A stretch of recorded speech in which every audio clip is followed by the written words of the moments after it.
Last night, former President Donald Trump made his case to voters at the Black Conservative Federation at their annual honors gala in Columbia. But first, he spoke to our own Fox and Friends co-host, Lawrence Jones.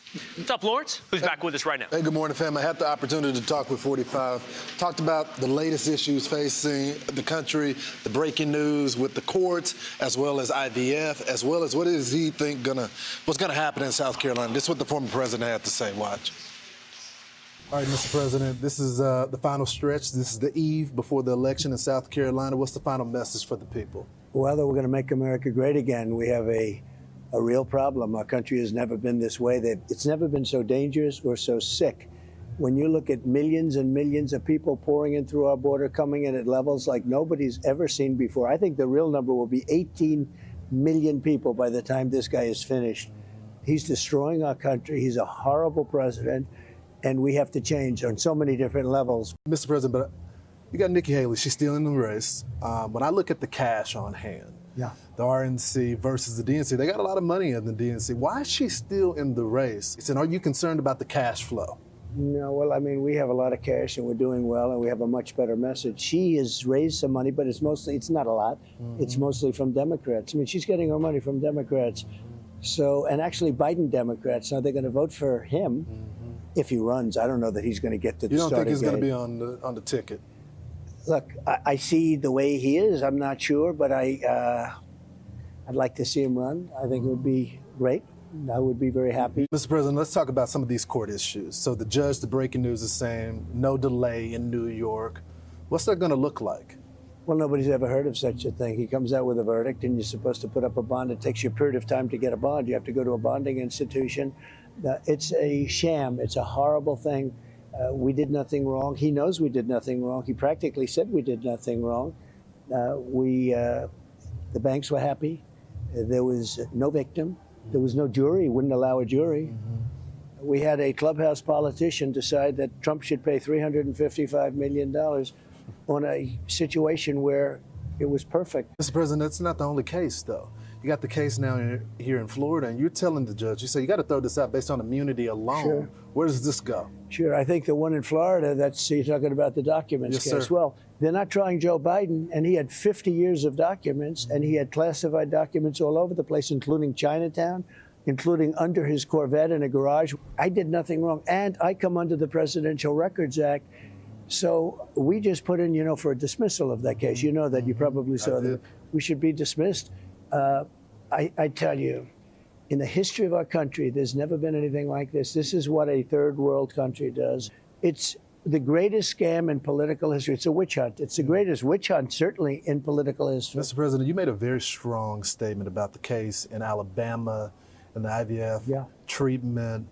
What compelled you to, it looked like it was a red line for you, and you called them miracle babies. When this decision came down, politicians were calling me and they said, what do we do? This decision is a very rough decision. What do we do? And when I understood it, and it didn't take me too long, I'm like you, we're both fast studies, right? I said, wait a minute, these people are helping women to have beautiful babies, which is what they want. They may be unable to have them without. And I came down in favor of it, and it's been met really in a very popular way. We want to help women. We don't want to hurt women. Lastly, Mr. President, you're here for this big event with Black conservatives. Yeah. Everyone all across the country is talking about, you see these Black residents who are typically Democrats, and they're going into the city council meetings and they're saying, how are the illegals taking over our rec centers and taking over our housing in Harlem? What's going on here? And there seems to be a surge of Black support for no other Republican but Trump. And why is that? Why are you a different Republican? Why do they like you more? And Hispanic support and Asian support. But there's a tremendous surge of Black support. Look, I'm embarrassed to say Republicans would get like 4 or 5 or 6%.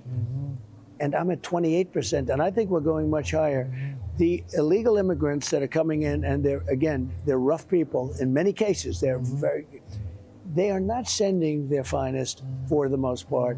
They're sending some very rough people. This is going to have a huge impact on the Black community because a lot of these people are going to work for very little money and they're going to take Black people's jobs. They're going to take Hispanic jobs. They're going to take the jobs of unions. Mr. President, good luck tomorrow. We'll be watching it. Thank you very so much. sir. Thank you very Appreciate much. it. I think the important thing to note as we're here in South Carolina, you look at the polls, and I always say, I only believe the polls if it's what I see in the country as well. If there's something on the ground that I see that is inconsistent with the polls, then I say maybe the polls are not wrong. What's consistent is the polls and what I see on the ground. And you don't get to tell voters no. I know that for some people, Donald Trump may not be palatable. I know that you may think he's too bombastic. But somewhere down the line, you have to listen to the voters. We don't get to tell our audience, say, hey, we cover the stories that we want to cover. We cover the stories that matter to them because that's who we serve. And I think the problem that Nikki Haley is having right now by inviting Democrats and independents into a Republican primary is they're not Republican voters, and there's not enough of them to offset the Republicans that still like Donald Trump. You've also talked to a number of them who said, okay, I'll vote for Nikki now, but I would vote for Joe Biden later. We saw yesterday in the diner. I've been hearing about these pollings, and there's whole sites that tell Democrats how to switch over in the primary. So I asked a young lady and young man, who are you going to vote for? They said, Nikki Haley.